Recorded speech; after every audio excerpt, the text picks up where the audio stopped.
Hello, everyone, and welcome to Loud and Proud Orlando. We are live Monday, July the 28th, 6:35 p.m. Thank you so much for your support. It's really a good time to discuss some Orlando City news, and we're going to be discussing a lot of topics. Congratulations to the boys. That was an amazing game, an amazing comeback.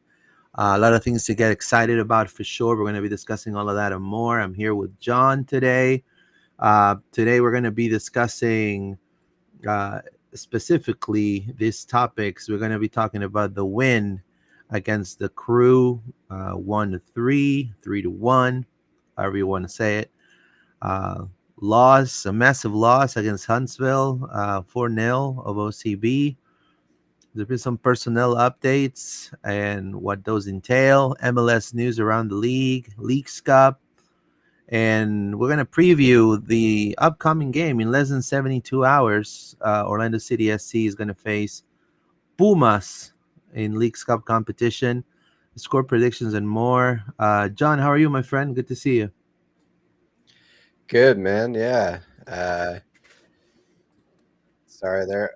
Can you hear me all right? Yeah, I can hear you. Great. Can you hear me? I'm good. Things are good. Can't complain. We got a great win over the Crew, and now, let's see where we can go from here. We got to rise up the table. Lots of news to talk about. Leagues Cup's here. Let's get into it. Okay. Yeah, definitely. So Orlando City secured a massive W, 3-1 comeback victory against the Columbus Crew at Lower.com Field. It was part of the MLS match day number 27. Orlando came back, overturned a 1-0 deficit in the final 30 minutes to hand Columbus their first home defeat in 2025 at their primary venue and only their second home loss of the season. Obviously, the game had some inclement weather when it came to, it was delayed about an hour due to the storms. But definitely, you have to, with a big exclamation point, a great display of resilience by the boys. The Road Warriors came back and shone through in a dominant second half performance. For starters, John, what were some of the, why did Orlando win this game? How do you think that they turned this around? I feel like the first half just was not going our way. We were not connecting the passes. Maybe, or I think a lot of that has to do with Muriel as well up top, just not really being an outlet for us. We were kind of penned back a lot of the time in the first half by the Crew, and they're having kind of like wave after wave of attack, and it was a very dangerous situation for us. And we were lucky we didn't concede more. They've got a very good system of play, the way they move, the way they play off of each other. They had some good chances. They had some. I think one hit the crossbar, right, or the upright in the first half. So that was like, and then the second half completely different, and we turned it around. But yeah, the first half was not too great. Yeah, definitely. It was the first half was a little bit lackluster. 66 minutes of really meh, you know. Um but the introduction of Enrique as a substitute, it just injected that pace and energy that the team needed. Again, I also want to say this is not a constant for Ramiro either.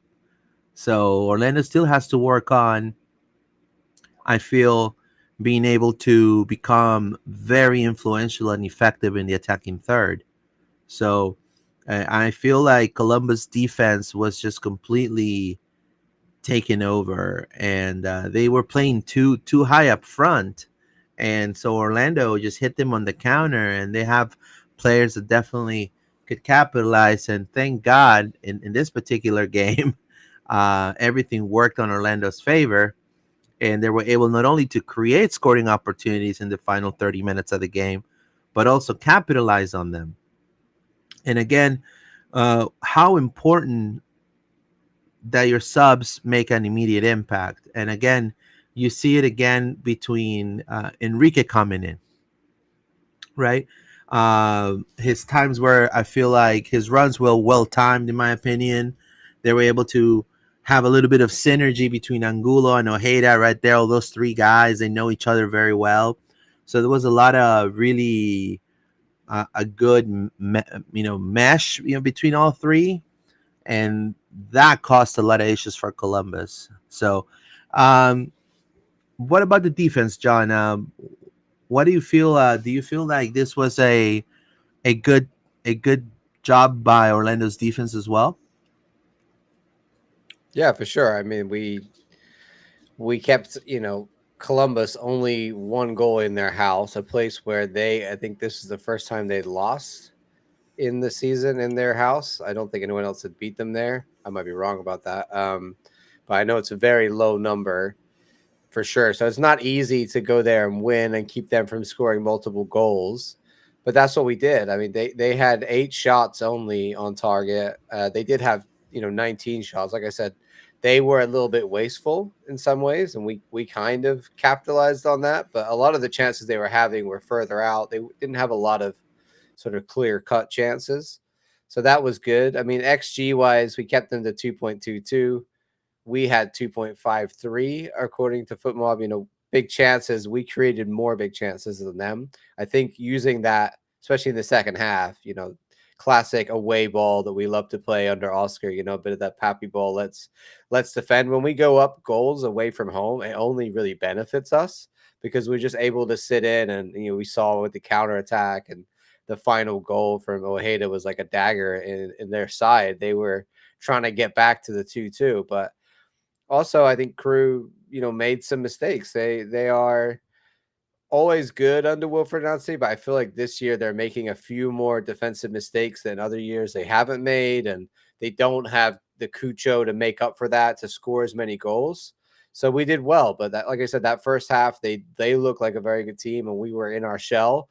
Then the second half we came out, we played a little bit more, we got on the ball, we got some goals, we got some confidence. But for me, the biggest difference is Ramiro, and Matt Doyle actually talked about this and posted about it, and we talked about it. Luis is like, I think our attack looks so much different when you've got Ramiro Enrique on the field, and partly it's just because and Muriel just doesn't do the right things for me. Like, he doesn't make forward runs.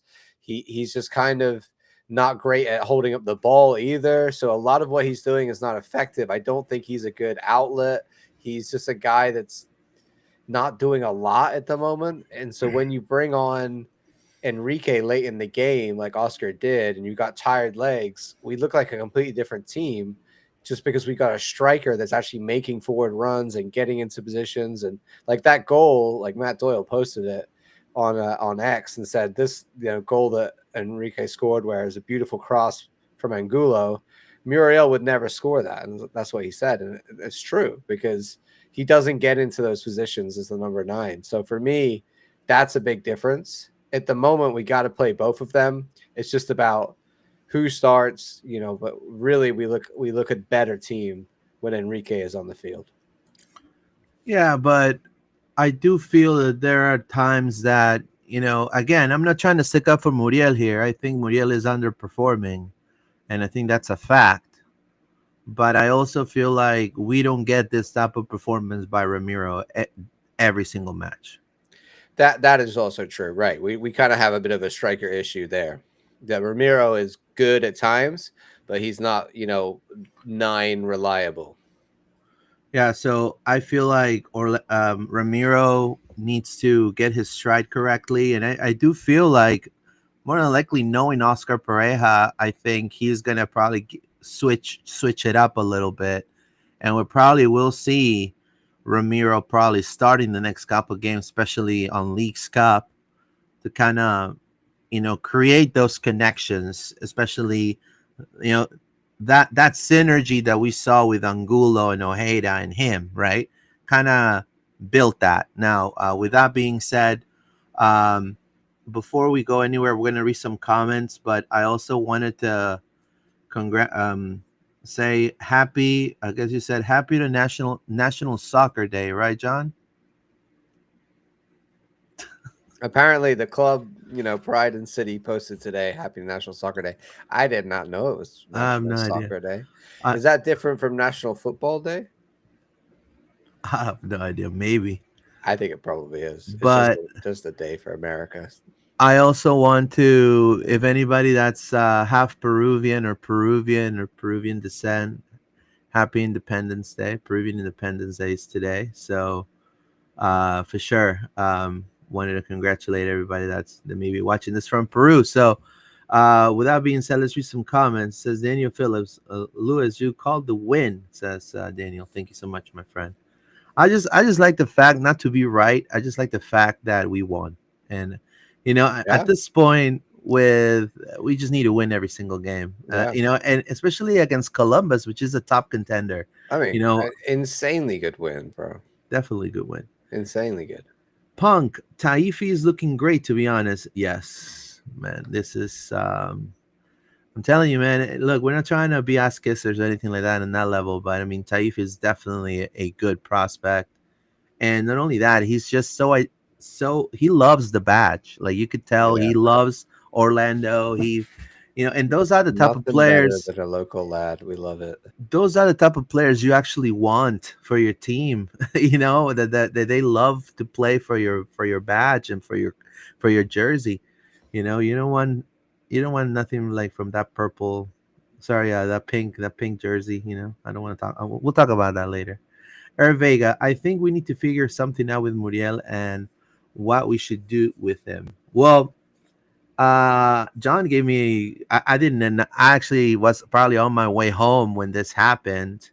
But Luis Abram from Atlanta, his contract got bought out, and he brought like I think Atlanta pay off his salary, and then kind of took the L on that particular deal, and he's a free agent now. So now, for I want to give some news to John. He actually Abram could play as a right back and a left back too. No, no, By no, the no, by not the again. way, No, no, no. by the way, you imagine if Orlando signs him, it'd be hilarious. No, but there's a lot of No, I've watched rumors. this guy, be terrible for Atlanta, bro. We can't sign him. Well, let me tell you something about this. We could do. I think Orlando could do the same thing Atlanta did with Abram, but I guess right now, being 28th of July, they're gonna have to pay up $2.5 million to him just for nothing. Just pay the rest of his contract up, and then be with one less player and Duncan yet not being ready. I just think I don't see the club, even though a lot of the fans want this move to happen and they just want to get rid of Muriel and just call it a Don Dada and that's it. I don't think the club is gonna fire Muriel or take the L on Muriel, especially when they're a very short staff squad right now.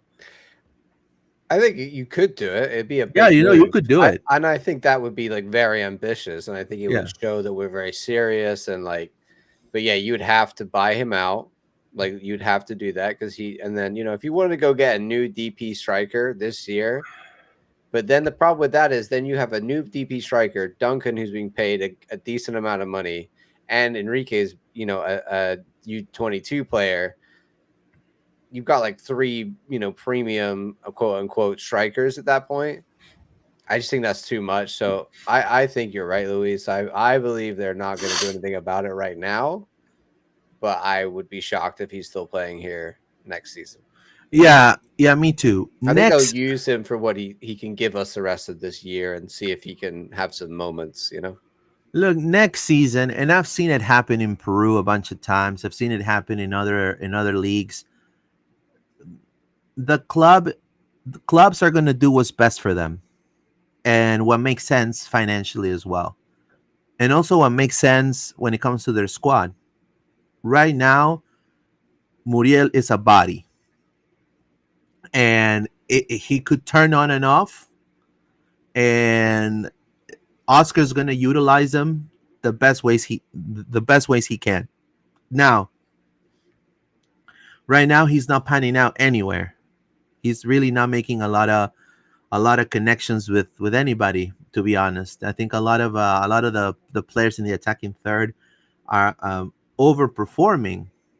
You know, like Angulo, for example, he turned it around right away. He had to be benched, and so I asked, and I think I asked Oscar for that type of leadership when it comes to Muriel. You know what I mean? Not just put your hands on fire for Muriel. If Muriel's not working out and you see him minute 55 and he's with his tongue out and he can't run anymore, you gotta get him out of there. We rather put Dagerdan Thorhalson as a attacking midfielder than having somebody that's just tired and can't run anymore. So, Yeah, but like 60 minutes of Muriel is the absolute limit, in my yeah, opinion. but financially, I don't think the club is gonna take the L on Muriel at this time. I mean, something devastating has to happen. Like, for example, he's caught in a club dancing a day before a day before a game, or stuff like that. Or a really bad remark. He goes into one of these Yeah. podcasts and is like, "F this, f that."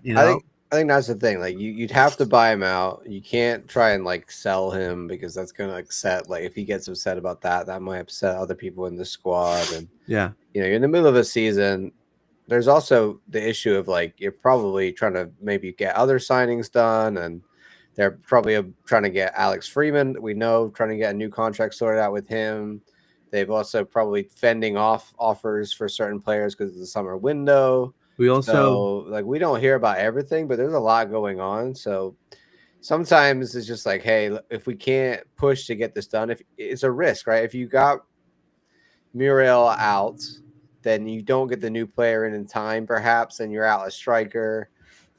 It's a lot in the middle of the season. So yeah, and I'm then not saying we shouldn't do it, but if we did it, I would love to do it. I think it would show a lot if we did it, but I just don't think they will. all right. It says here, Punk Taif is looking great. Thank you. JCB's 95. Feliz 28. Viva el Peru.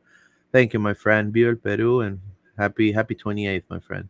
Alex, are there any chances Duncan can play this season? Yes. I'll say sooner than later he'll be back. We'll talk Um, about Leagues Cup later, but he was yeah, on the Leagues Cup roster, so yeah. maybe that's an indication. We won a game, a massive one. That's right.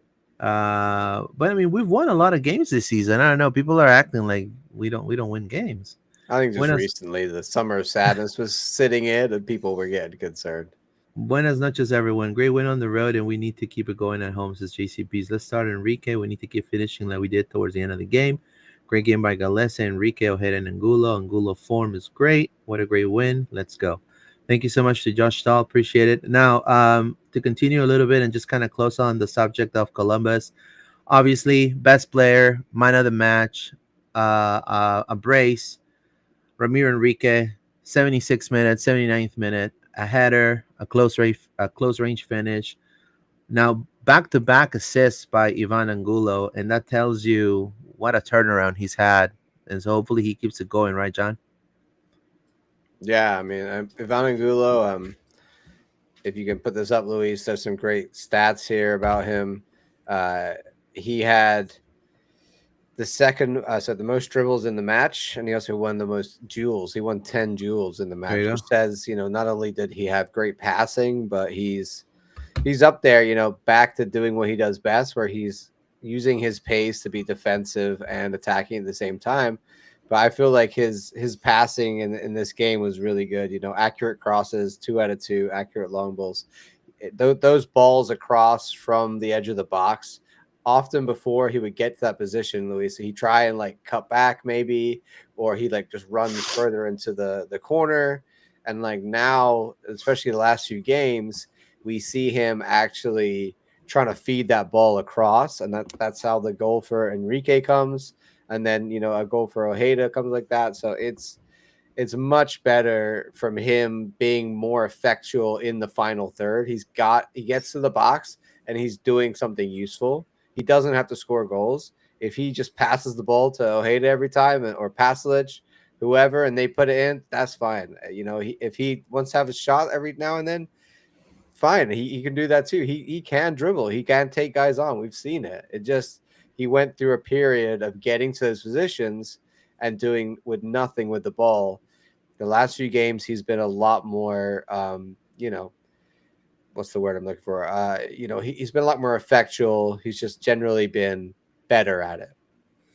Martin Ojeda assisted on both of Enrique's goals and scored the dagger at the end in stoppage time, 96th minute. Assisted by not only that Alex Freeman, which because of his assist, I feel like he won the duel against his teammate Arvston. I think it's cemented that he won that duel. He had a really great game.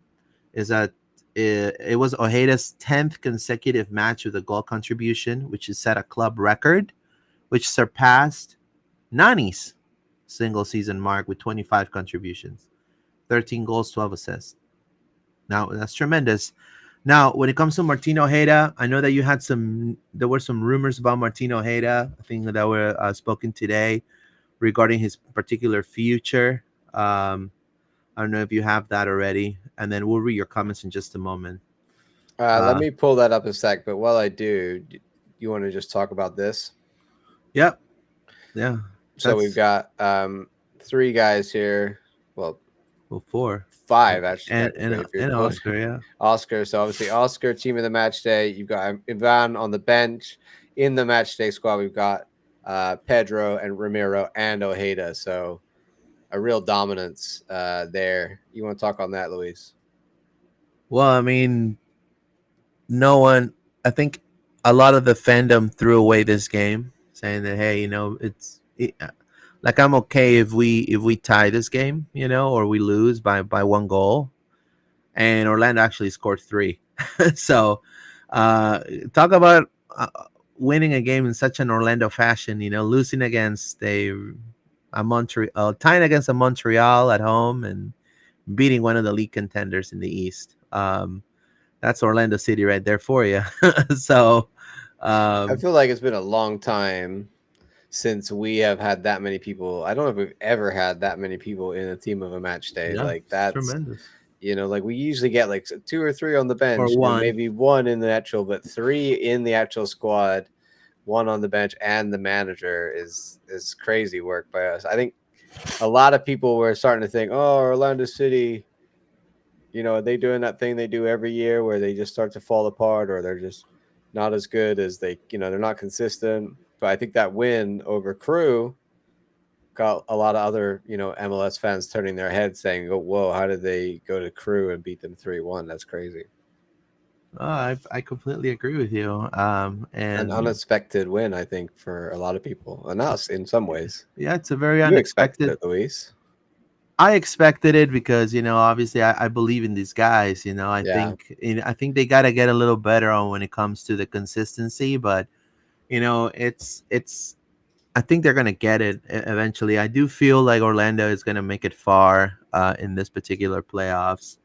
Um, You said 3-2. I said 2-2 for the Columbus game, and it was 3-1. So yeah. either one So of us could have been right, but we were pretty close. Daniel Phillips says any team had five in the team of the week hit records. Says Daniel. Thank you so much, my friend. I don't know. I don't think there's been a team that has had five before, but hopefully, maybe I'm incorrect. Air Vega, love your hat, John. I was rooting for England, says Air Vega. Angulo switched from sugar-free Red Bull to the hard stuff. There you go. Josh They Tall, what? they asked him that in the preface, didn't they, Luis, about what happened with you being dropped. Do you want to? I know I read your subtitles. By the way, if you don't speak Spanish, LPO always puts up the The subtitles. subtitles, Luis, whenever he does the press conference. But you want to tell everybody what Angulo said on that? Well, I asked him, is this it? Is this the peak of Angulo? Like, do you feel like you've peaked? Or do you have more stored in the tank? And he's like, as long as I know why things happened. I listen and I'm applying what I learned. And as long as I contribute, I'm content. So assists or goals. So I guess that, And I you mean, asked him like, "Hey, Oscar dropped you. You know, how did that affect yeah, you?" Yeah, yeah, yeah. So that's what he said. He said, it was kind of like a learning experience, but as long as he's contributing, that's all I really care about. I mean, he's really happy for the assist, for the back-to-back assist. Yeah, because he had one for Ojeda the game before, and now he got one for Ramiro.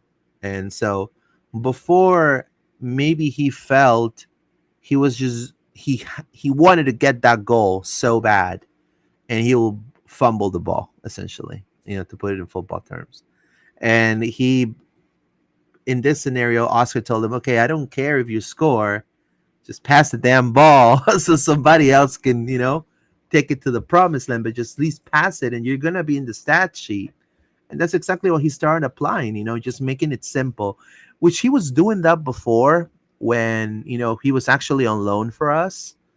And that's how he got placed in the starting lineup, because of doing the simple stuff and just listening and taking as much information in. And I think he just kind of wanted to have maybe more, be like a protagonist, you know what I mean, of the attacking third, rather than just maybe having more vision onto, okay, this is a time in which I'm gonna take the shot, and now this is the time I'm gonna pass it to Ojeda, you know. So I think now he's understanding that no matter what decisions he makes, as long as it's an assist or a goal, it's all that matters for him. So I'll keep it going for him. I think he's gonna keep it going. I think it's hard for a lot of defenders to figure him out on the 1v1.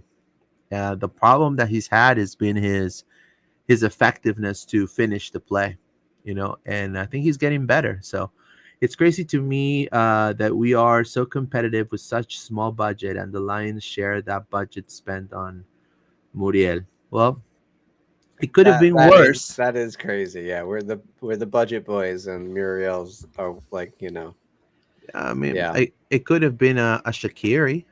I feel like I keep thinking about what if Kara was still here. Like everyone complained about Kara, but like No, I think Kara would have he keep he he scoring some scored a goals. lot of goals right now. Like Ojeda and Passage would have fed like that balls into him. He would have scored a lot of headers. Yeah, I agree with you 100%.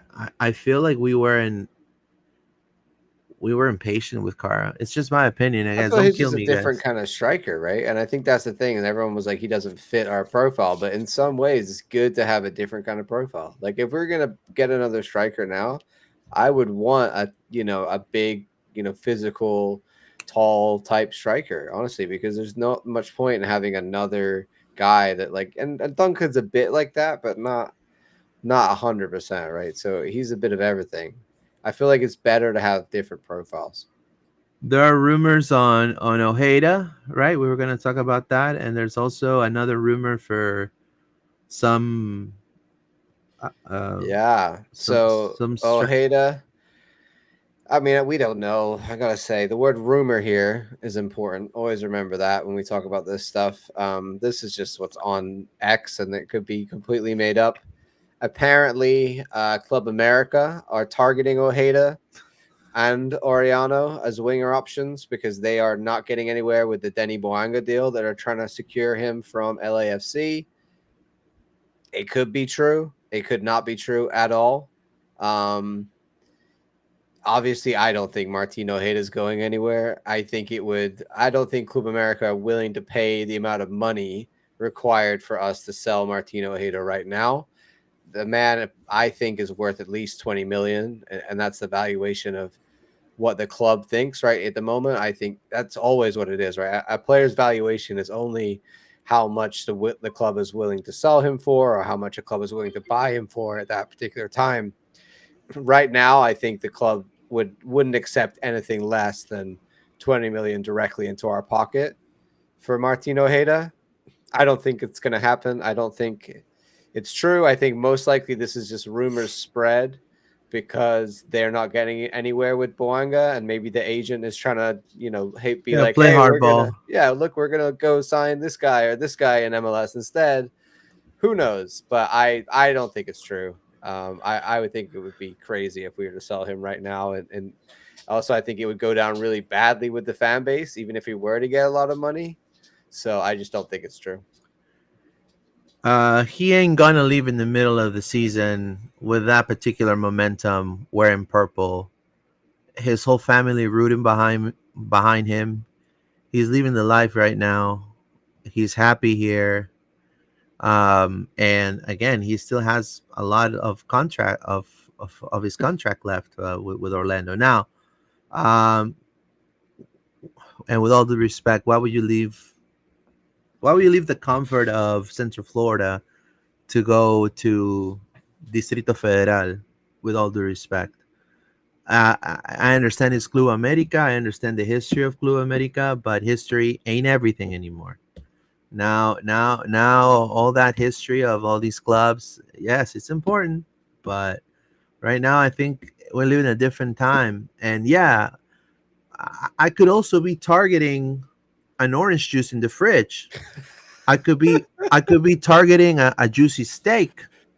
I could be targeting, when I go to the bathroom, I could be targeting. I could be targeting so many things. Yo, I'm a carpenter in the day, bro. Cause I'd be targeting these screws I'm into the targeting. wood all day long.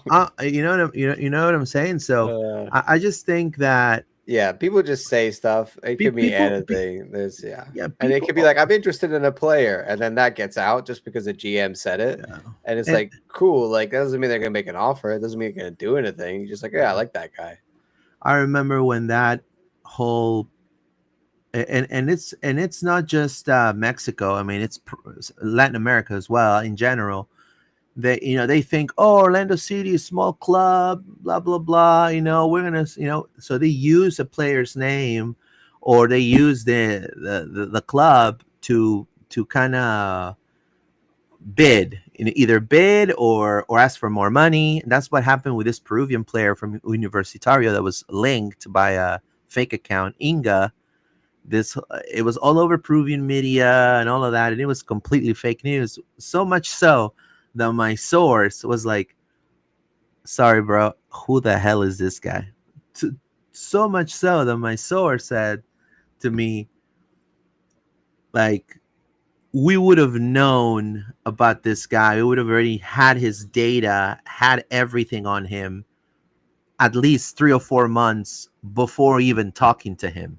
So we have nothing on this guy at all.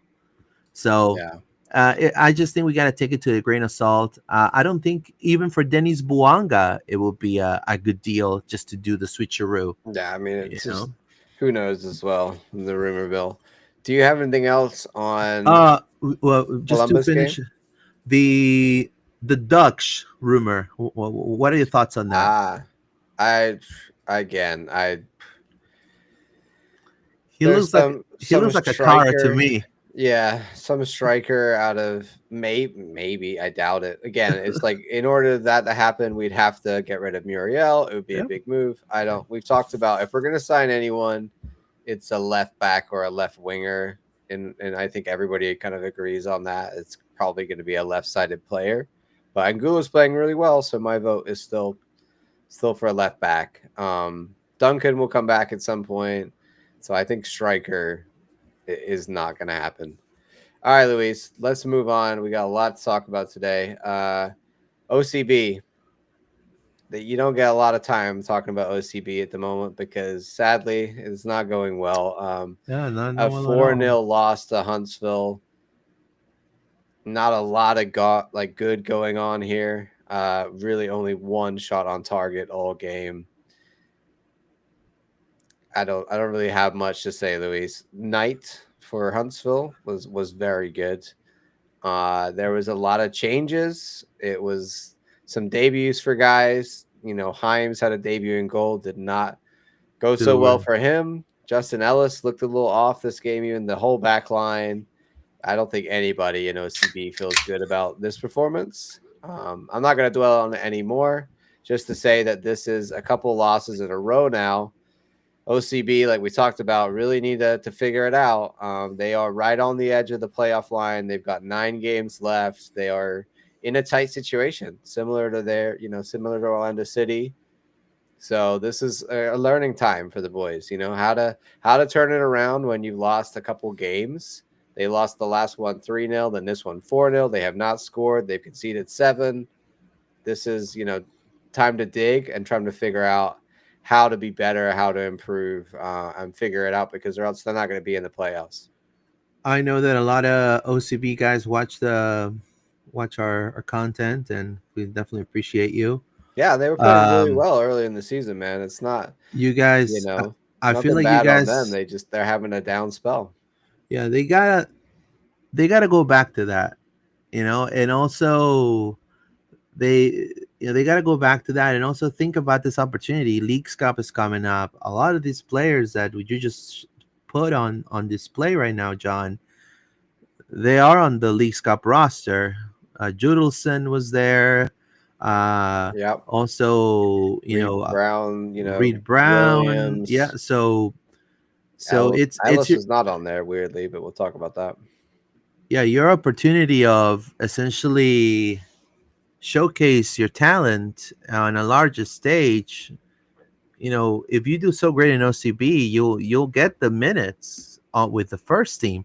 But if you're dropping 5.0 performances or lower than that, I don't think Pareja, knowing him, is gonna feel comfortable to put him in a game.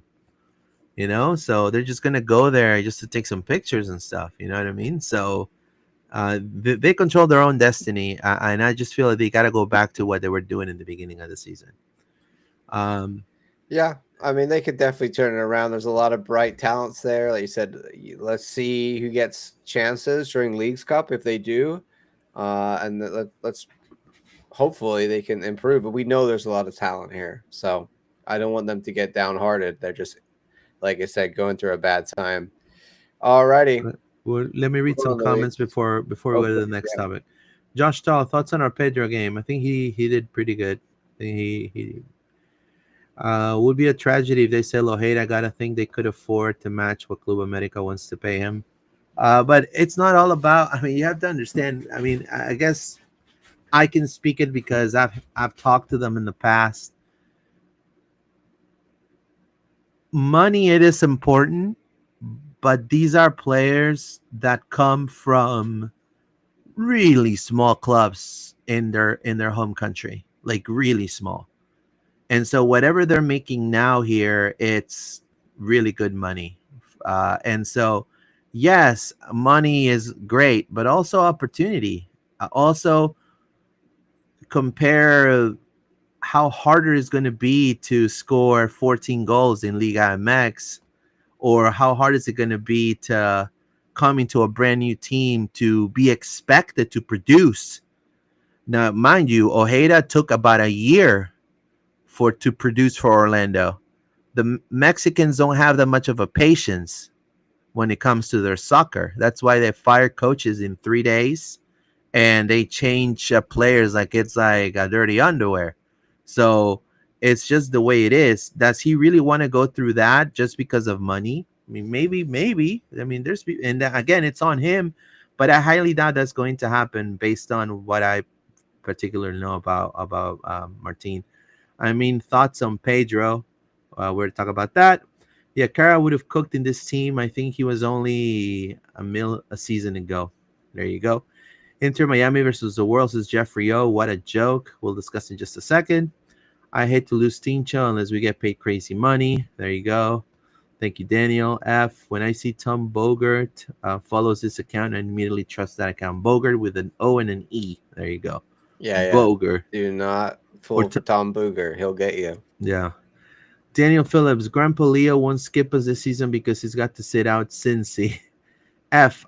Was I naive to think the team had already a U22 signing plan? Wasn't expecting cricket. Maybe they do, and you don't know. Yeah. I mean, the season, the window has only been open like, Yeah. not even a week. So Yeah. we'll see. I'm not ruling it out. I think we, like we said before, Ricardo has openly said that he's working on filling that spot. So I think something's going to come. Speaking of changes and what's happening, personnel update. So this was announced today that they're going to be moving a few things around. So Javier Carrillo is now the head of development, sorry, head of player development. So essentially, a promotion. And Campos is moving into Carrillo's old role. So some personnel moves. Ricardo is saying these personnel moves reflect our continued commitment to building an elite developmental and scouting structure at Orlando City. We also brought in a couple new people, Luis. So, sorry, there's a promotion. So we have Joe Schumann is promoted to senior director of soccer operations, and we have a head scout of Felipe Lima has been renewed, and we've hired a new manager of analytics and insights, Hugo Rios Neto. I actually saw Hugo post about this and was like really excited to join the club and everything, and really excited to get this job here at the club. So welcome to Hugo.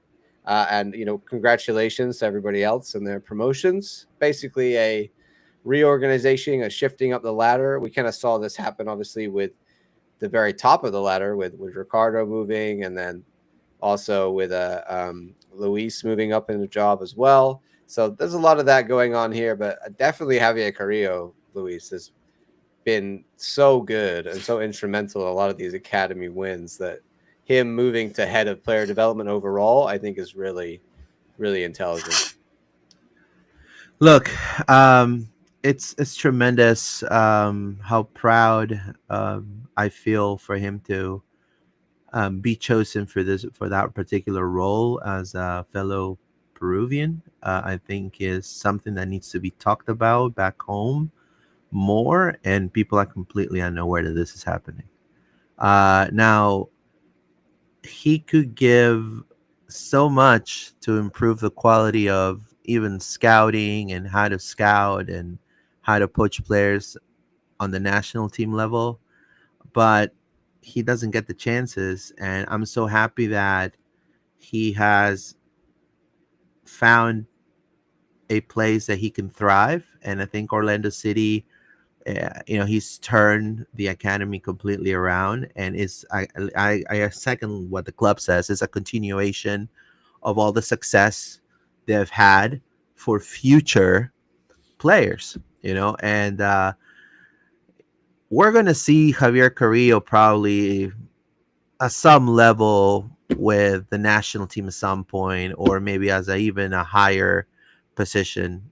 At the moment, he's gonna be an assistant coach in Leagues Cup.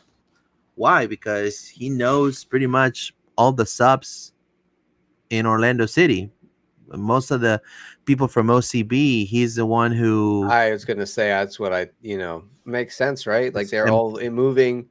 The yep, academy kids are moving into OCB, so he can continue that development there, right, Luis? exactly. So to me, I think that that's an excellent move, and I Yeah. just, it's something that for a lot of people may not seem that it's a big deal, or it's a big move. And as you see how Orlando, and that's what I was saying on the interview that you had with me, John, forward thinking, they are not putting an ad on the paper. And there's some teams that they do to look for a sporting director or a player development, head of player development, or anything like that. They go and okay, you've been in this hat, you've honed your abilities in this particular section. Now your underling is going to move up to that position, and you're going to get promoted to something bigger. And so they keep it within the family to maintain the same secret recipe. It's just, I love that. That's how, uh, I guess it speaks to me. If I feel like it's what clubs should be doing, and because that's what's going to improve the it's going to have a sense of identity, especially for the club, for those kids that are right now on OCB or on the youth academy. They're going to know the process on how to get to the first team, and it gives them not only something to look up to, but they actually have leadership figures that they continually see every day. So they know, okay, like, what does it take for me to get to the first team? Okay, so I got to do this. So the pathway is completely clear, and that's how Orlando is going to produce a lot of good talent. It's just a matter of fact. I think it's phenomenal. Well, money spent. Pay him more. You need Yeah. to be. I mean, always good to see that we are adding more roles and continuing to develop our own staff. Like, just like you got to develop players, in some ways you kind of have to develop staff, and promoting them and moving them around is part of that. So good news coming out of the club today. All right, moving to more news. Um, First of all, actually, Luis, we should talk about, well, we're on the subject of Don Garber and the All-Star. Let's first talk about Lionel Messi. Do you want to go on that one first and the All-Star suspension? This is gonna sound so really crude what I'm about to say, um, and maybe people won't agree with me, and maybe people will hate me after this, and that's okay. But Messi, for me at least, on a personal level, as a Barcelona fan, he could have played for free for FC Barcelona one season instead of going to PSG and help the club. And he decided not to do that. He decided to leave. And so we're seeing this heel turn for Lionel Messi. I don't know if it's motivated by him. I don't know if it's motivated by his entourage, but you can certainly tell that he's he's not the same humble guy anymore. This dude is smelling and eating his own crap now. So if rules are made for everybody equally, they need to be followed by everybody equally. It's just the way it is. Just because he's Lionel Messi, he needs to understand, number one, he's coming to a different country, and you have to. It's not going to be like Argentina. It's not going to be like South America. It's certainly not going to be like Europe. You know you're coming to the United States of America. You know you have to have done your research on what the MLS entails and what the rules are before signing on a dotted line. The league shouldn't be catering and changing and bending the rules for anyone. It's just bar none. How many stars come to the Premier League or to even the Peruvian league, even though it's like one of the worst leagues in South America, and rules are not being bent by any freaking player. So in this particular scenario, I second what John said on the last spot. It was I understand all over the world people don't understand all-star games. And I know for a lot of players that are not from the United States don't understand what all-star games entail. But you're coming to the United States of America. You know Americans like their halftime shows and they love the flair and the fireworks. And you need to, man, you're playing. How better to show and to become a face and to become, hey, here's come Messi with a smile on his face. He's playing. Oh my God, my guy. Him coming and playing 35 freaking minutes, 25 minutes, and say, hey, but I want to be there because, you know, I want to assimilate. I want to assimilate to the league I'm going to be playing. You know, do you understand that maybe Nani didn't know where he was going? He knew that he was going to the MLS. He knew that he had to play maybe an all-star game here and there. Maybe that he had to kiss some babies, take some pictures, go to Publix, sign towels. Go. He's cutting his lawn, and then a kid stops him. Nani, can I take a picture? Oh yeah, yeah. Here you go. You gotta do these things also, and I feel like by snubbing an all-star game, you're pretty much saying the MLS and the United States and how soccer is played here needs to change because I'm Messi. And America is not going to get rid of the All-Star games. It's just the way it is, man. It's just not going to get rid of the All-Star games. I think that Don Garber has bent the rules for him tremendously so much that he probably thought he was not going to get suspended, and they're making this such a big deal. The rules are for everybody. I think it's well deserved, um, to get the suspension. And again, welcome to United States of America, Lionel Messi. Bienvenido a los Estados Unidos de América, señor Messi. Acá también tomamos mate, por si acaso. No se olvide, John. Yeah, man. I mean, I think everything you said is true. A few things to add. I'd be like, well, he didn't go last year intentionally, right? He didn't go this year. He's obviously avoiding it.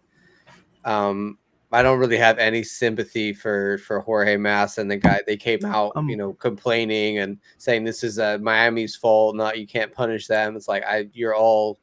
Do you run your club or not? Like Then also he said, "Oh, I can't really. Messi wants to play 90. He wants to play 90. Essentially, what he said.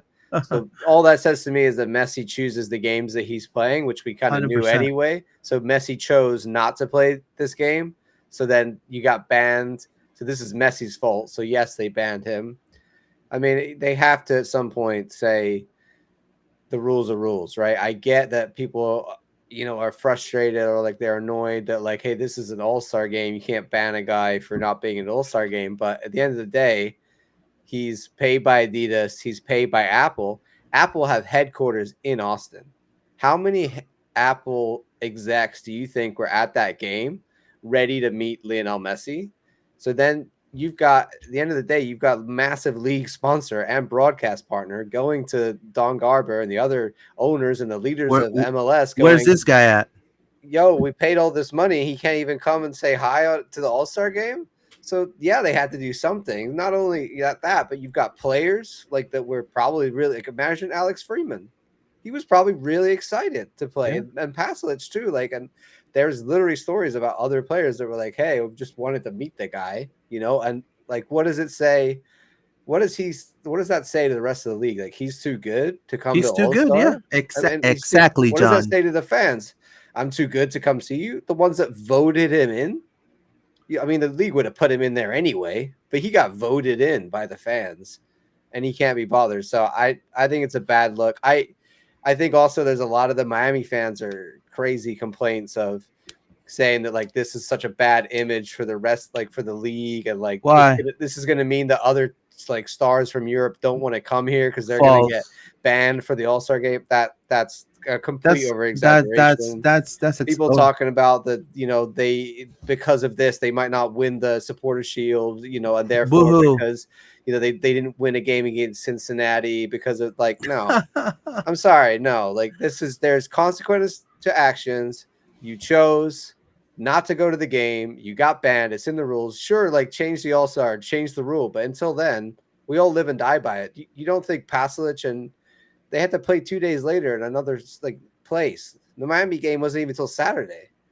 Don't Like you so do you don't think we didn't want to have to not send our guys out to an All-Star game? They did a great job. Freeman was a far better ambassador for this league over the All-Star weekend. He's that hanging out messy? with Speed, doing all the stuff, Exactly. smiling, doing all this. The guy's 20 years old. He's a better ambassador for this league during the All-Star game than Lionel Messi.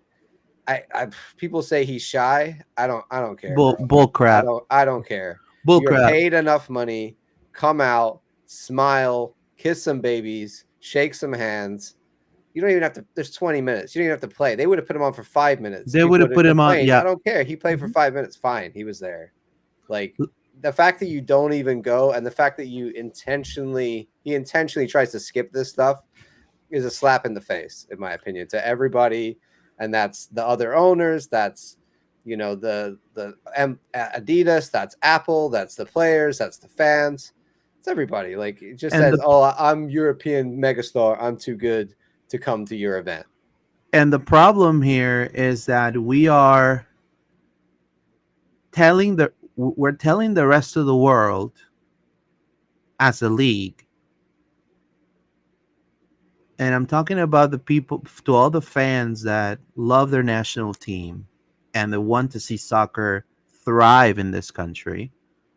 Okay, We're telling people that come from other parts of the country and they've played in Europe, or or they're campeones del mundo. Che, yo soy campeón del mundo, ¿viste? Yo soy argentino, ¿viste? Argentino. We're telling those people the MLS can be bullied. The MLS has no backbone as an organization, and you can do whatever the hell you want because these Americans don't know the sport. You can take their money, right? That's the way they see it back there.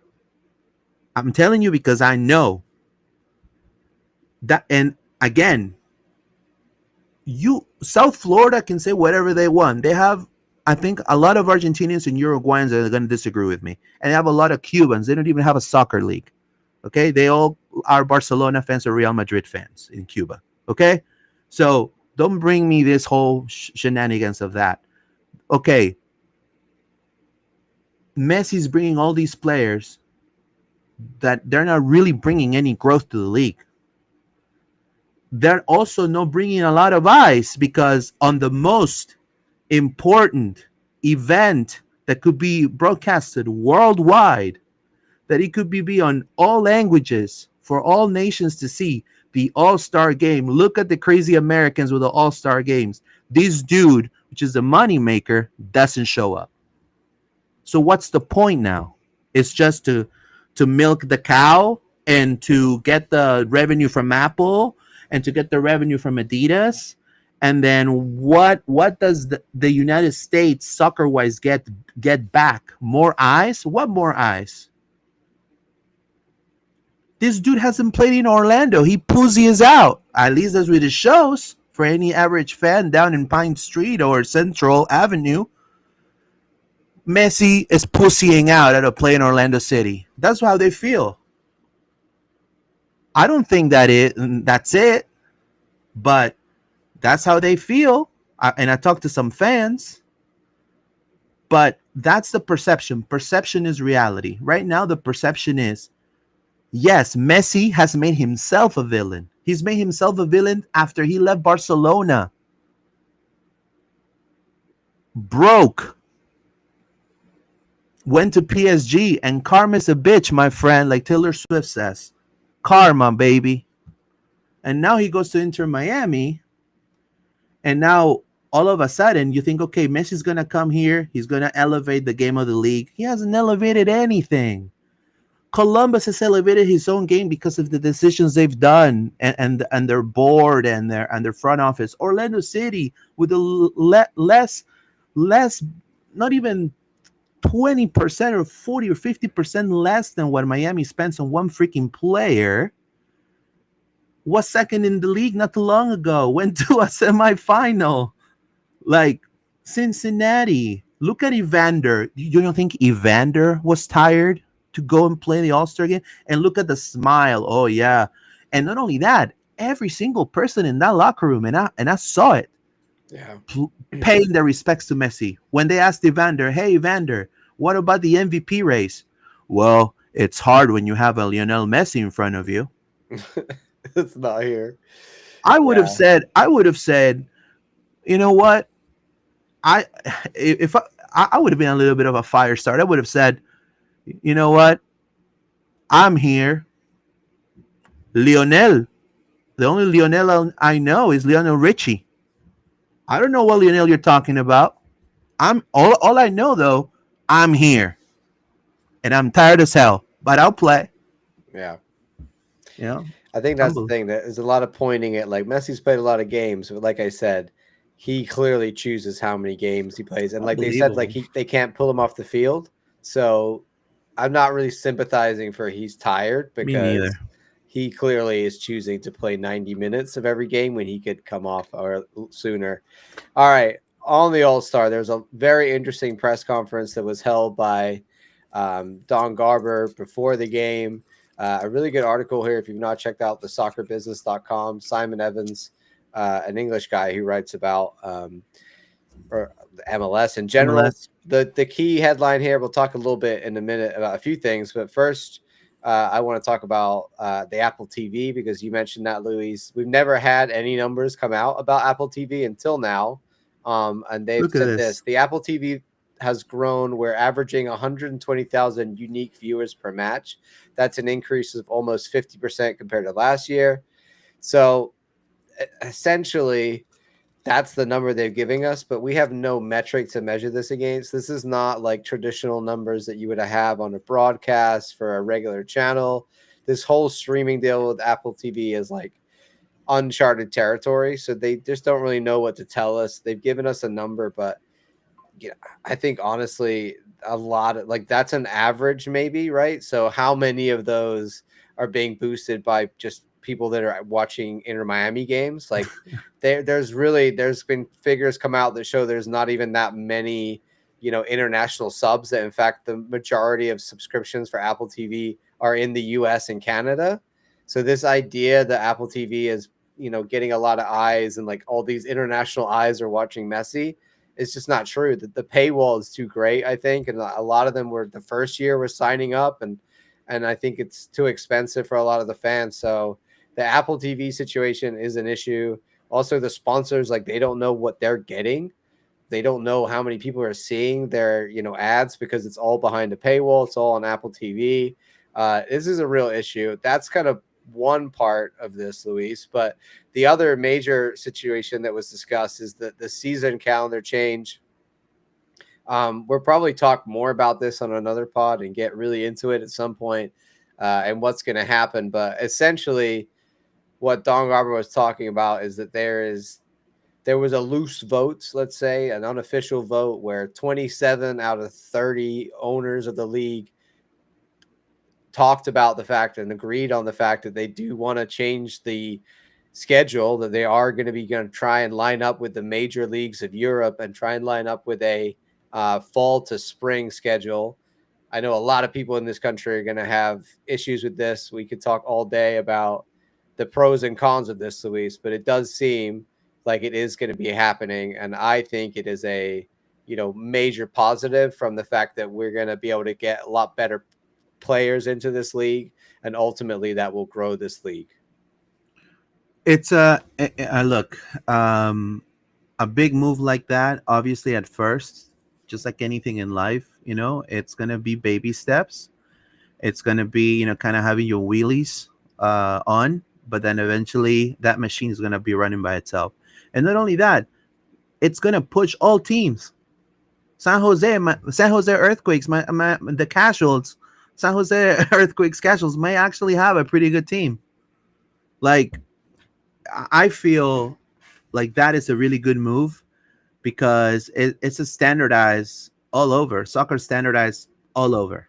It's a global game, and I think that's very forward thinking for the league of doing that and just kind of losing the being afraid of competing with the NBA and the NHL and all these other leagues. Now, talking about South America a little bit, I asked my other podcast, which usually averages around 200, 150 to 300 live sometimes. And I asked one time, hey, how do you watch the MLS? 85% IPTV. Yeah. They don't pay a freaking dollar for it. IPTV is definitely a route around it. Like, I have that, and I watch the UK coverage of stuff that I would never be able to watch. I know a lot of people are getting into that as an option. A lot of the young people that watch soccer, man, are smart enough to be able to go find streams, go find alternative methods, Exactly. So if you tell them it's going to be, it is very expensive. Honestly, it is. And that's on top of, like, if you want an Apple TV as well, you're not even getting everything else that Apple TV provides for that. You're just getting MLS games. If you compare that to other soccer subscriptions around the world, it's not good value for money. Plus, and again, you want to be forward thinking, so I keep using that word, but it makes sense. They don't get anything of value. And even like the people that have Apple TV in the United States, in my opinion, I've watched some of the shows there. Bro, I'd rather play fetch with my dog, and I will have a better time. They're boring. You imagine if they'll have like podcasts, like some of the top best podcasts for each particular club independently, and them investing money in sponsorship for those pods to be broadcasted simultaneously for Apple TV. I think it'll be a win. But they don't think that way. You see what I'm saying? They don't give anything, and that's the thing about streaming. Now, you cannot put a number of viewership like if it was TV. This whole streaming situation, like I said, the IPTV number, it's whack. So this whole thing about how Messi has boosted our revenue and all that stuff, I don't think the difference has been. I think No. he had.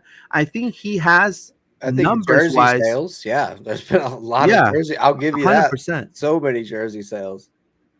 Yeah, jerseys, yes, Apple but TV numbers off the first year were very good, but it has dropped. it has dropped. It has dropped tremendously.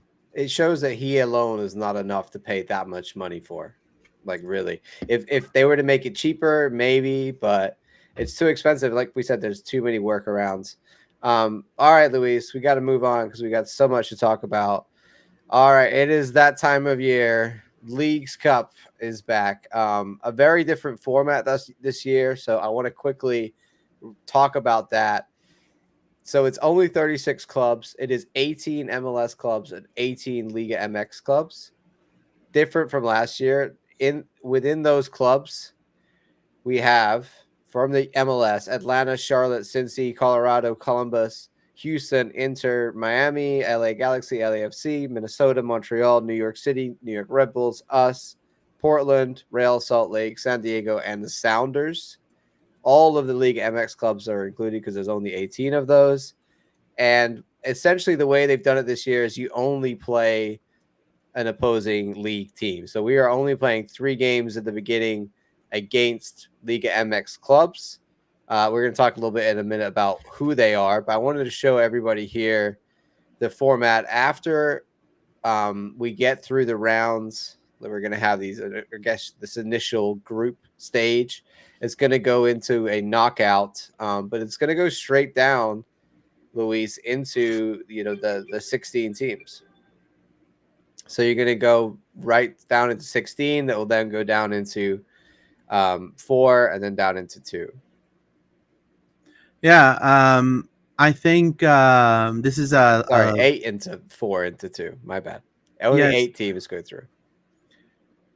yeah. So East and West, 18 teams.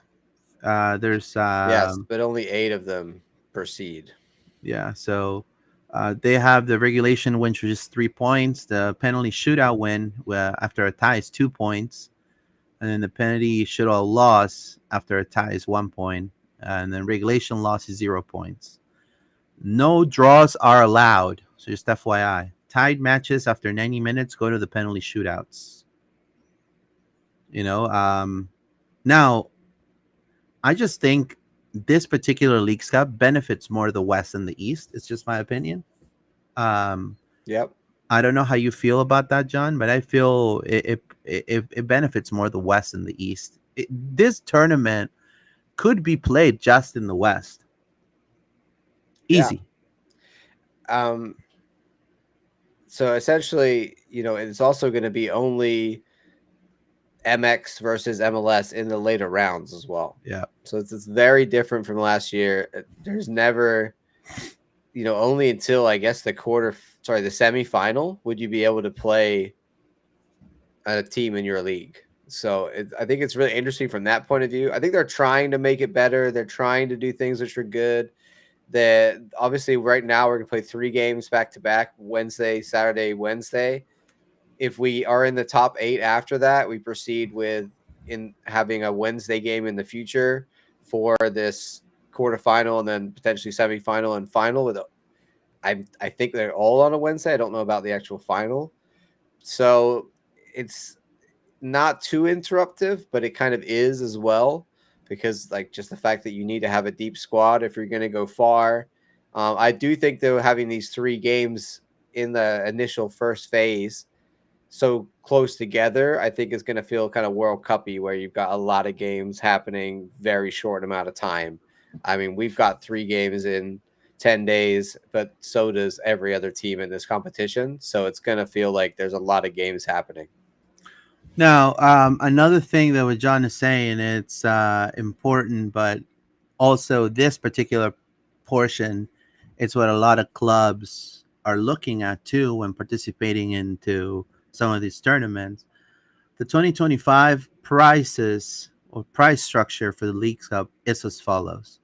There's a 40 million prize pool distributed across 36 teams, with the most of the purse allocated to participation and knockout stage bonuses. So in 2025, just to participate, so right now Orlando City, they just got a check of $100,000 just to participate. Now each knockout stage win, it's 50,000 per win, 50K. Now the champion, it's 2 million bucks. The runner up, $1 million. And then the semis or third place will likely be in the range between 500,000 to 800,000 based on 2023 numbers. So you get, a price of you get a pretty good payday. Now, I do feel though that the US Open Cup could compete and have kind of similar prices. Not as heavy, but I think it's. I mean, it's not like look some of the prices in CONMEBOL. You'll die. It's like the winner of Copa Libertadores gets like I think between 9 million bucks, 8 million bucks.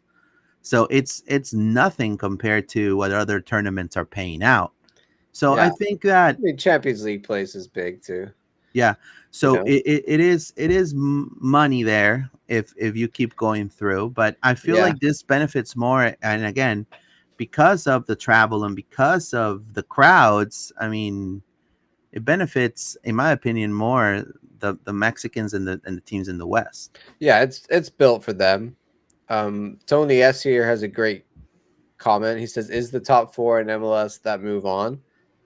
So yeah, just Yeah. if that wasn't clear, it is because the fact that your later rounds are still in the quarterfinal MLS versus Liga MX, the table that will be formed from playing games in this, and I think it should show it here, will actually, I don't know if they figured it out, will be split. Yeah, it is. So you can see here the Leagues Cup table. There's a Liga MX table for Oh, Leagues Cup jeez. and an MLS table for Leagues Cup. So the top four of Go each through. go through. So it's essentially like the Champions League in Europe right now, if that makes Well, sense. If you watch that, where they have a big table, except from this is still it's so split. So boring. we have a table of 18 MLS teams, East and West, essentially like the Supporter Shield table, but just a mini one for these three games. You got to win all three, in my opinion. If you don't win all three games, I don't. I really maybe you'll go through if you have 7 points. Maybe two wins and a draw is enough, but I think there's going to be a couple teams, maybe three or four teams that win at least two of their games, maybe win all three of their games. So yeah, I think if you lose a game, especially out the gate, your 6 points might not be enough to get you to go through. So we're going to be playing in our first game Pumas. Luis, what do you think Very about tough. that? Whew. Tough. Um, I feel like Pumas are coming of a victory against Querétaro in Liga MX. Uh, that has boosted their confidence heading into this tournament. They have a balanced squad. Uh, they just signed high-profile goalkeeper Keylor Navas, Yeah, I so mean it's gonna. they did lose the first two of the games of the season, Yeah, which I was kind of surprised by, but so it's it's gonna early in be. their season. It's So only it's three gonna games in. be. It's gonna be Navas versus Galese. Keylor Navas, always a problem, man. Yeah. So, um, however, we don't know. I mean, this is an international competition, so Yeah, uh, they are inconsistent here and there. I think right now, essentially this is a tournament in which they're probably gonna also put some players to have minutes, because they are a pretty big team in Mexico. So they're probably gonna rest some players. They're probably gonna put more of a mixed squad too. Now I think they have a really good defense. They haven't really faced a lot of competition from MLS. So I feel like, it's going to be a tough match no matter what. But these are some of the matches and competition that Orlando needs to endure what's coming next in the MLS. I mean, you have essentially Inter Miami on August 10th. So um, it's going to definitely help that both games are at Interco Stadium. So Yeah, Orlando's going to know tactically, and also the pitch, and also the fans are going to be there, even though yeah. Pumas is it's at home essentially, which is I, weird. I feel like obviously Pumas are a big club. They have a big name. There's a lot of like good talent here that is ex MLS, like you said. You've got Coco Carrasquilla, Pedro Vite. Hmm. There's guys that we're gonna know. There's a lot of good players on their squad, but the way they're playing at the moment, two losses straight out of the gate in Liga MX, and then yeah, they beat Querétaro, but I mean, their XG was like 0.49. I mean, they had like they barely beat Querétaro, who are not that good at all. So I feel like they're definitely a team at the moment that I don't think you're at full power. I think they're early season. They're kind of like still a bit sleepy, waking up, trying to figure it out. Maybe got some new players that aren't quite fitted in yet, like Pedro Vite, for example. So maybe this is a great time to play a team like Pumas. I feel They, like we are definitely coming off the back of the Columbus game. We are a hotter team right now. So I feel like this is as much as I want to, we'll talk a minute about rotation. I feel like we could beat them, even though I kind of want to just play a rotated squad. yeah, so um, they are a team that has gotten new faces, and also there are some faces that are taking a while to adapt that came from MLS, like Carrasquilla came from Houston, and Yeah. he's a tremendous player, 26-year-old Panamanian international, but he's 3.8 million. That's why they paid for him, and he's taking a little bit of time to explode. Like you said, Pedro Vite, Ecuadorian international, tremendous player. Also, Aaron Ramsey, yeah, former Cardiff City, former Arsenal, some point, Welsh international. Aaron Ramsey is going to be playing there. Also, I feel like in this team, they're going to be playing a lot of the players that don't have a lot of minutes, like Piero Quispe, the Peruvian international, 23-year-old attacking midfielder. He's barely getting any minutes, but he's probably going to play Leagues Cup. Yeah. He's in the roster. So, I was just trying to see if, no, I don't see Ramsey. He wasn't on the roster last oh, time. he wasn't So on the roster. maybe he'll start soon. I don't know, but he didn't play for them last time. So Yeah, it's gonna be. I have the 2025 Pumas they're they're Leagues gonna be Cup out squad. Angulo, lol. So they have a Colombian left Yep. sided player called Angulo as well. Alvaro Angulo. He got a red card in the last game. He should be out. This should carry over. Yeah. So I looked it up. It carries over for MLS. So it should carry over for League MX. Why not? yeah. So Ramsey's on the list for Leagues Cup, same as Pedro Vite. So And they're gonna be out there starting left back, potentially. yep. Also, Karaskia is there. So I mean, they have good players that are very on. They go into the attack and they distribute the ball really good. I don't know if they have a quality number nine. That's gonna you know score the goals, right? Again, it may be incorrect. I feel Orlando needs to certainly, if they control the midfield, I think Orlando has an opportunity to punish this team. You know, but they just got to control the midfield because they have really good players in the midfield. I feel, in my opinion, I mean, they're a pretty good team. Alrighty. You want to move on? Let's say, I'm gonna read some comments. Says one of our Leagues Cup matches is a doubleheader with Atlanta's Leagues Cup match. I agree. I think that's so stupid, but again, it's how Leagues Cup is. At least it's not like Cruz Azul and Tigres like normal. It's just the top four in the MLS that move on. There you go. Thank you so much. In your opinion, do you think Messi plays in Orlando even though he never does? I think he'll play in Orlando. Maybe Carpentano after tricking off the Paul on the bench. Gonna be funny to see what injury they make up for him missing the Orlando game after 3 weeks off. Says F. Thank you, my friend. Appreciate it. Uh, what's your prediction for this game, John? I don't know, man. I mean, I think a lot of that depends on sort of who's playing.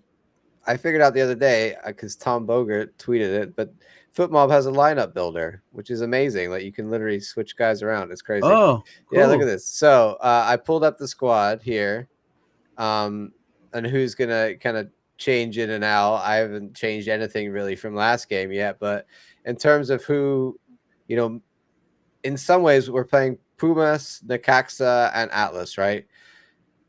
Maybe Atlas of the three are the best team at the moment in form, but Pumas potentially have the better squad. So one of these games, in my opinion, the one before the Miami game, so next Wednesday's game, we should play the most rotated squad. This week, there's not too much difference. It's not going to impact Miami's game next week that much. But who we play next Wednesday, in my opinion, makes a huge difference to then who plays on Saturday. So thinking about rotation like that, that's what Oscar and everybody has to do. They have to kind of think a few games back. You asked him, Luis, in the press conference, like what's up with the rotation, and he said, you tell us what he said. Yeah, so he said, there is, they're going to assess. They're going to try to get some players back from injury. More than likely, Gerbe. I think that's what he meant. The thigh situation. And he's definitely going to have to do some rotations. He said there's going to be an opportunity for doing that. They haven't really, he hasn't guaranteed it 100%, but knowing Oscar, I mean, he is going to have no choice. He has to rotate. He has to rotate in one of these three games coming up, 100%. So I Yeah. feel, How much rotation, I think, is the question. I think we're going to see minimal, but we're going to see some. Like, for example, Like Santos? Yes. like Santos out, and you're going to have a Kyle Smith. No, Santos starting. Oh, Santos started. Okay, Santos could be, yeah. I'm saying, would you rotate him? I mean, it's either Brecalo or Santos, Kyle Smith, I guess. Yeah. Who would your left back be for this game? I'll against Pumas. I'll probably pull. I'll probably put Kyle Kyle Smith. Smith in my Yeah, opinion. I think Yeah, that's smart. I think Santos is gonna get eaten alive. Um, right back, I think you go Taifi or Dagger Dan yeah. I think if you Dagger wanted to Dan. change it up from Alex. Let's. I think Alex will play. I think Alex will stay. I think, like I said, we're gonna see more Yeah, rotation later. Um, Gerbe, I think would go in right for Cesar or Atuesta. I think we're gonna see him for Atuesta because Atuesta has some, some nagging fatigue. You know what I Okay, mean? And so Cesar and Gerbe. I think it might be Cesar and Gerbe. Jansen or Schlegel, I'm assuming, are still there at center back. If Gerbe plays too, Would you put Brecalo in instead of Schlegel or Jansen? I will probably take Schlegel and put Brecalo. Okay. Or yeah, Yeah, I like that. Ojeda and the 10, I'm assuming, would still stay there for this Pumas game. yeah. What about your front four? Would you start Muriel? Would you start I Enrique? think he's gonna start Enrique. Okay. And then Angulo and Paslic still? I think they're gonna. I think he's gonna keep So that. really the only rotation here we've done is just a bit at the back on Gervais. Yeah, So it's a little bit. I could kind of see Oscar doing this. yeah, I can Yeah. see Oscar doing that too. I would say when we play Necaxa, the next game, I want to see is it Necaxa next? I think so. Yeah, Right? Necaxa's next. Yeah, I would want to see a lot of rotation for that.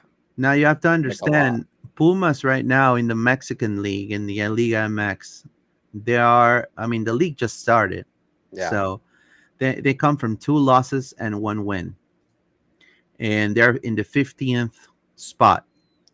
Now, when it comes to Atlas, they're number 9. They're in playoff contention. They have 1 win, 1 draw, and 1 loss. And then Necaxa is actually 7th with 1 draw, Yeah. 1 loss, 1 win, and 2 draws. So, Necaxa, the team owned by Ivan Longoria yep, and we're the Wrexham boys. Orlando So City might be a Wrexham. yeah, we'll talk more about them, but interesting opponents we got this time around. All right, I think this is probably it. I agree with you, Luis. I think Enrique, Gervais, Kyle Smith coming in at left back, Brekala moving to center back would be the changes that I can see happening for this game. I think you agree. Now, there's a possibility too that we may see kind of some crazy stuff like Angulo subbed out, Pasalic on the left, and then Yeah. Dagger on the right. F saying we're getting our order wrong. You're right, F. I was getting it wrong. So Atlas is the weekend. Necaxa is next Wednesday. Hmm. So the Caxa you probably would rotate a lot against. I think, like I said before, the Fort Lauderdale game. Atlas this weekend. We'll see. But I think the big thing for me is Oscar made a mistake, in my opinion, back in May when we played the same team back to back to back, and then we lost the Open Cup game because we were so exhausted. Unbelievable. So he cannot do that again. And this is the same situation. We have to see rotation during the Leagues Cup. I do not want to see us playing our full best team trying to win this. Only the top 4 teams go through. Be realistic. It's not a priority. The game against Inter Miami, way more important than Or Leagues Cup. So in let's in prioritize that. or in Oscar fashion, we may see the starting squad against Pumas. Yeah, that's what I think. And then Yeah, maybe 2 kill rotational right, squads and then back to, yeah. right. Kill the Yeah. game. Like he's gonna try to get in the scoreboard, maybe be 1 up or 2 goals up, and then starts making the substitutions early. Yeah. And then Necaxa will probably be a rotated squad. I agree. I think that has to be the way to do it. And I think I want to see that, right? We need to do that rotation. So, Luis, your prediction. I already put a W in there for you because I knew you would pick a W It's gonna be against a Pumas. it's gonna be a 2-1 Orlando win. Yeah, I like that. I'm gonna go 3-0. Man, that's a statement right there. I think I smell blood in the water. I think we were showing some lethal, and I feel like we're gonna be on a roll right now. It's I gonna don't be know. Gerbid mania. Yeah, Running I wild. feel like one of these games we're gonna not have a good game, but I just don't think it's gonna be this one. So I'm going positive. I'm going to say we smash Pumas. Make a statement. Wow. They look shaky to me right now, and I think a lot of our players like to prove stuff against the Mexican teams. So I'm believing. US. Alrighty, that's everything we got time for. If you have not seen it, please go check out the latest episode of Forever a Lion, which is the podcast I have started all about Orlando City people. This week, I interviewed Luis. There he is, because he is a very interesting person around the club, and we wanted to get to know him more. So if you want to get to know more about Luis, go check out the latest episode of Forever a Lion. Another episode will be coming this Friday. I'm trying to do the weekly release on Fridays for you all. So check that out. Luis, do you want to tell us all about the Loud and Proud socials? Yeah, check us out. We are Loud and Proud Orlando. We are on Apple Podcasts and Spotify in audio form, also on X, Instagram, Facebook, and YouTube as LPO_podcast or Loud and Proud Orlando. You can also find me at Pineda_ORL on X. Make sure to say hello. I'm not a Tweety boy. I'm not a Tweety McGee, Tweety McThunder, but or X McThunder. I forgot that it's no longer Twitter. That tells you right there that I don't know a lot about Twitter. But when I post, I post. So, but no, I'll take any questions or anything you would like to talk to me about. Will be great to keep in touch. Also, we're gonna be covering the upcoming Atlas the game of Leagues Cup for Atlas. I'm gonna be there covering. So Great. hopefully another W for the Lions. And again, I thank you guys for your support. Yeah, you can always follow me on X if you have not done so before. I post a lot of things there, but I'm also trying to post more on Blue Sky. So I know some people only on Blue Sky, so I'm trying to post more of my takes there, as well as on Threads. So you can always follow me on Threads if you're an Instagram, Facebook person. All three of those are very similar text-based social media. So check us out there. Thank you to F, to Adrian, to Tony S. Appreciate you guys, to everybody, to Daniel Phillips, Jeffrey O, Josh Stahl, Pride Eric Pod coming up Vega, next. Alex Yu. So we have the Pride Pod coming up next. So after this done, the music is on and all of that. You're gonna see the link coming up, pop up on your screen. Just check it out. We're gonna be discussing a lot of upcoming game for the Pride, taking us by surprise. Utah. We'll talk about it next. Thank you guys. Vamos Orlando. Have a good Vamos.